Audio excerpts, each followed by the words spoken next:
Hello guys, मैं सुरेश कुमार आपका स्वागत करता हूं एजुकेशनल स्टडी पॉइंट आई में। मैं आधुनिक भारत का इतिहास की श्रृंखला आपके लेकर सामने फिर प्रस्तुत हुआ हूं। आधुनिक भारत के इतिहास में हमने सबसे पहले पुर्तगालियों का आगमन, फिर हमने डच का आगमन और फिर आपको हमने ब्रिटिश कंपनी का आगमन और विस्तार का वर्णन आपको किया। तो ब्रिटिश के कई सारे वीडियो इससे हमने पब्लिश कर दिए हैं, वो सारे वीडियो आप सभी लोग देख लेना। और इस वीडियो को भी आप लोगों से निवेदन है कि पूर्ण तरीके से संपूर्ण वीडियो अवश्य देखना एक बार, ताकि आपको इतिहास की सही समझ विकसित की जा सके और सही तरीके से आप इतिहास को समझ सकें, समझ कर याद कर सकें। क्योंकि इतिहास की तिथियों को याद करके आप किसी भी कॉम्पिटिटिव एग्ज़ाम को फाइट नहीं कर सकते हैं। उसको जब कॉन्सेप्ट वाइज सारी चीज़ें पढ़ते हैं तभी आपको सारी बातें समझ में आती हैं और आप उसे अपने माइंड में फीड कर पाते हैं। तो आइए चलते हैं, आज हम भारत में डेन का आगमन।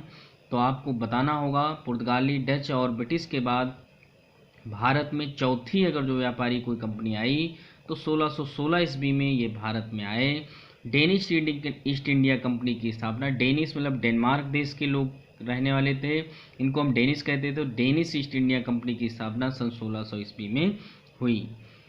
अब डेन ने 1620 ईस्वी में जब यहाँ पर आए तो यहाँ पर ये भी व्यापार करने के उद्देश्य से आए थे, क्योंकि इन लोगों ने सुन रखा था कि वहाँ पर व्यापार करना बहुत प्रॉफिट हो रहा है, इसलिए ये भी वहाँ से भारत में आए। लेकिन भारत में तब तक पुर्तगाली, डच और ब्रिटिश कंपनी का यहाँ आधिपत्य हो गया था, वहाँ व्यापार में उनकी धाक जम चुकी थी। और चूँकि ये डेन जो है एक नई कंपनी थी, इसका व्यापार बहुत अच्छा नहीं चल सका, लेकिन फिर भी ये व्यापार की शुरुआत कर रहे थे, इसलिए डेन ने 1620, ध्यान रखना 1616 ईस्वी में आए थे, 1620 ईस्वी में तंजौर जिले के त्रावणकोर में इन्होंने पहली फैक्ट्री जो है तमिलनाडु में खोली। पहली फैक्ट्री मतलब पहला कारखाना इन्होंने खोला और उसके बाद इन्होंने जो तो व्यापार करना प्रारंभ किया। और बंगाल के सेरामपुर में 1676 ईस्वी में इन्होंने दूसरी फैक्ट्री खोली। यानी पहली इन्होंने तमिलनाडु में खोली और दूसरी फैक्ट्री इन्होंने कहाँ, बंगाल में खोली, सेरामपुर में। इस प्रकार इन्होंने व्यापार करना प्रारंभ किया, लेकिन ये व्यापार हम बता रहे थे इनका बहुत अच्छा व्यापार ना चल सका और लगभग 125 वर्ष तक ज्यों तो ये व्यापार किया और अंततः इनका व्यापार बहुत ना चल सका। इसलिए इन्होंने अपनी कंपनी को 1745 ईस्वी में, ध्यान रखना 1745 ईस्वी में, लगभग 1620 में इन्होंने स्थापित की थी। 1745 ईस्वी में अपनी फैक्ट्रियों को ब्रिटिश को बेचकर भारत छोड़कर चले गए। यानी 1745 में ब्रिटिश कंपनी जो थी उसको सारी जो व्यापार का यहाँ सामान, फैक्ट्री जो कुछ था सब बेच दिया और वापस अपने स्वदेश चले गए। भारत को इन लोगों ने छोड़ दिया। इस प्रकार आपने देखा 1745 तक ये रुके। तो लगभग 125 वर्ष माने जाते हैं, 120 से 1745 लगभग 125 वर्ष। और इसी बीच में आप देखेंगे 1731 में भी भारत में आने वाली अंतिम जो कंपनी थी वो स्वीडिश यानी स्विट्जरलैंड की स्वीडिश ईस्ट इंडिया कंपनी थी जो भारत में आई थी। हालांकि इसका ज़्यादातर व्यापार चीन से चलता था।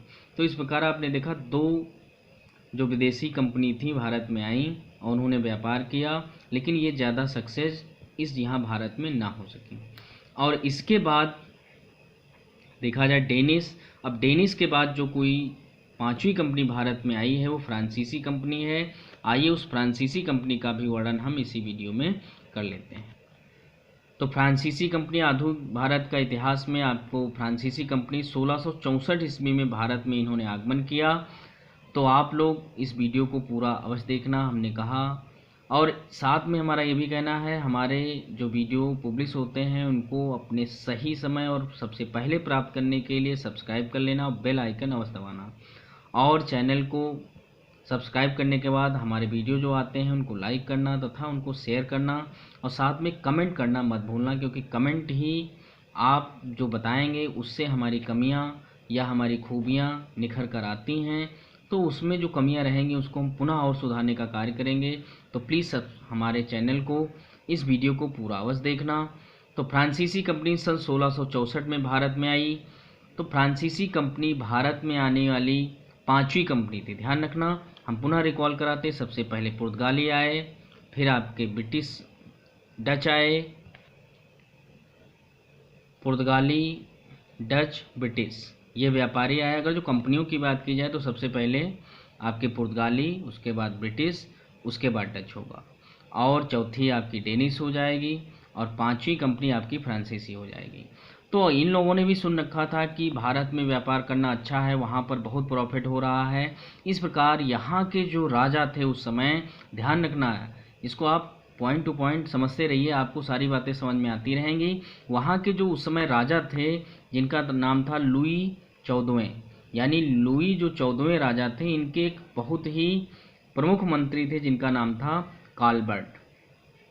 तो लुई 14वें के मंत्री काल्बर्ट के सहयोग से 1664 ईस्वी में फ्रांसीसी कंपनी की स्थापना हुई, जिसका नाम था कंपनी द एंड ओरिएंटल की स्थापना हुई। इसे हम फ्रांसीसी ईस्ट इंडिया कंपनी भी कहते हैं। यहाँ पर मिसप्रिंट है, थोड़ा सुधार लेना, फ्रांसीसी। तो फ्रांसीसी ईस्ट इंडिया कंपनी भी कहते हैं, और ये एक सरकारी कंपनी थी। यहाँ पर इस पॉइंट को ज़रा ध्यान रखना, क्यों? क्योंकि जितनी भी कंपनियां थी वो प्राइवेट कंपनियां, वहाँ पर लोग व्यापारी थे व्यापार करने, लेकिन ये एक ऐसी कंपनी थी जो सरकार के द्वारा बनाई गई थी, ये एक सरकारी कंपनी थी।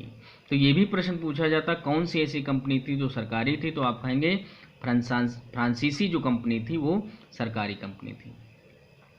अब इस कंपनी ने सबसे पहले व्यापार मेडागास्कर द्वीप यानी 1664 ईस्वी में इन्होंने इस कंपनी की स्थापना की, और यहाँ पर जब आए तो अफ्रीका महाद्वीप के पास में मेडागास्कर द्वीप पड़ता है, उसे सटा हुआ, वहाँ पर इन्होंने व्यापार करने प्रारंभ किया और सोची वहाँ पर कि हम व्यापार प्रारंभ करेंगे, लेकिन वहाँ पर ये बहुत सफल ना हो सके, वहाँ पर व्यापार इनका शुरू ना हो सका और असफल रहे।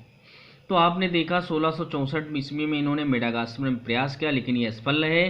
फिर उसके बाद क्या हुआ, फ्रैंक कैरो जो एक व्यक्ति थे, उनके नेतृत्व में फ्रांस का दूसरा दल, पहली बार ये असफल रहे, अब दूसरी बार ये फिर से आते हैं व्यापार करने के लिए, ये जो आपकी फ्रांसीसी ईस्ट इंडिया कंपनी है। तो फ्रैंक कैरो के नेतृत्व में फ्रांस का दूसरा दल 1667 ईस्वी में भारत पहुंचा। तो 1667 ईस्वी में ये भारत पहुंचते हैं, और 1668 ईस्वी में सबसे पहले इन्होंने सूरत में फ्रांसीसियों ने अपनी पहली कोठी भारत में स्थापित की। तो इस प्रकार यहाँ पर देखा जाए, भारत में इनकी पहली फैक्ट्री कब खुली, 1668 ईस्वी में, और 1664 ईस्वी में ये इन्होंने कंपनी की स्थापना की। पहला इन्होंने प्रयास कहाँ किया था, मेडागास्कर द्वीप में, जो असफल रहे थे। दूसरी बार 1667 में आए, और 1668 में इन्होंने सूरत में पहली कारखाना खोल दिया। तो पहला कारखाना सूरत में खोला, और इसी प्रकार ये इन्होंने अपना व्यापार प्रारंभ कर दिया। और 1669 ईस्वी में, अगले वर्ष ही क्या हुआ, दूसरी फैक्ट्री जो है फ्रांसीसियों ने मसूलीपट्टनम आंध्र प्रदेश में खोली। तो दूसरी फैक्ट्री इन्होंने मसूलीपट्टनम में खोली, पहली सूरत में, दूसरी, और ये क्रम से है 1668 1669 ईस्वी में। इसी प्रकार देखा जाए 1672 ईस्वी में फ्रांसीसियों ने मद्रास के निकट सेंटा टोमे को जीत लिया।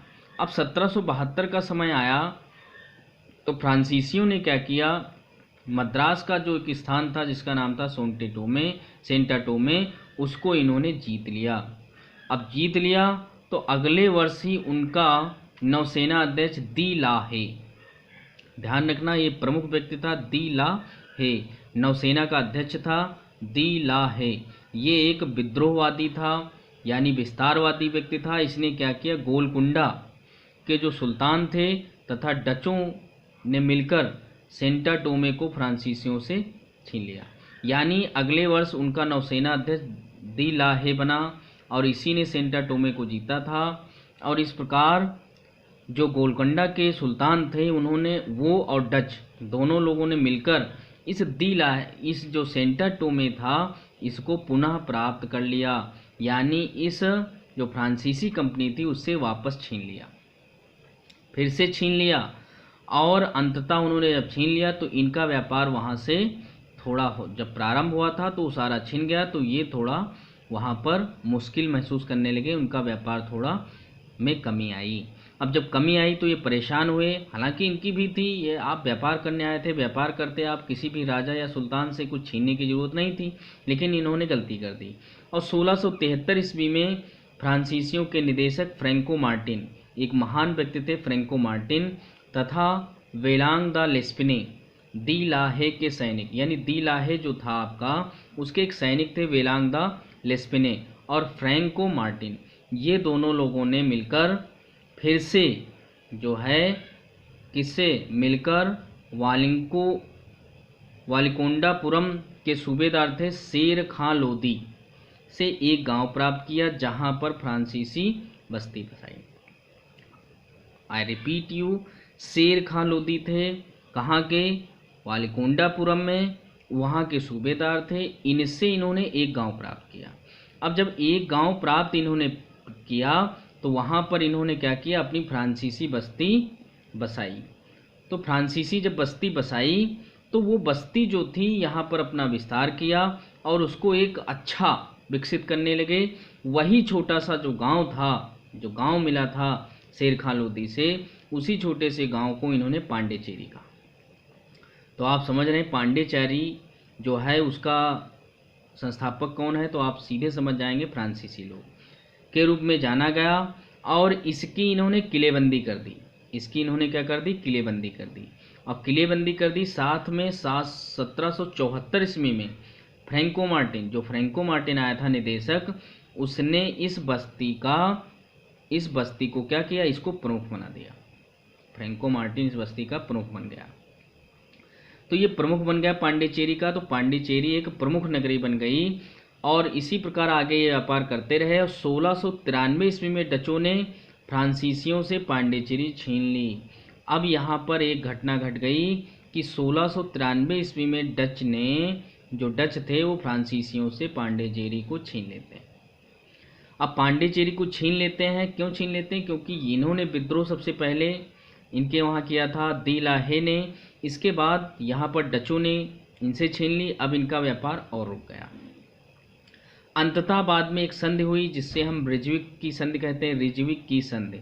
तो लगभग 4 वर्षों बाद 1697 ईस्वी में रिजविक की संधि होती है, द्वारा फ्रांसीसियों ने डचों से पांडिचेरी वापस प्राप्त कर ली। तो इस प्रकार आपने देखा कि 1693 में फ्रांसीसियों से डचों ने पांडिचेरी को छीन लिया था, क्योंकि पांडिचेरी को किसने बसाया था, फ्रांसीसियों ने।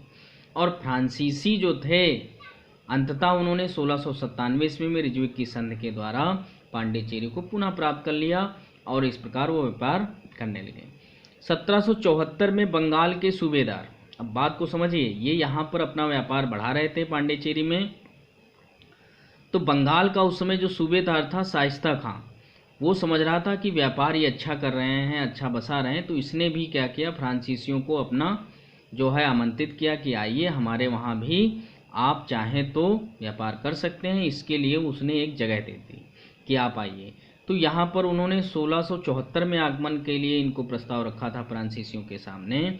और तब ये आगे जाकर 1690 ईस्वी में, यानी 90 से 92 ईस्वी में जब वहाँ पर पहुँचते हैं, 90 से 92 तक इन्होंने चंद्रनगर में एक प्रसिद्ध कोठी बनाई।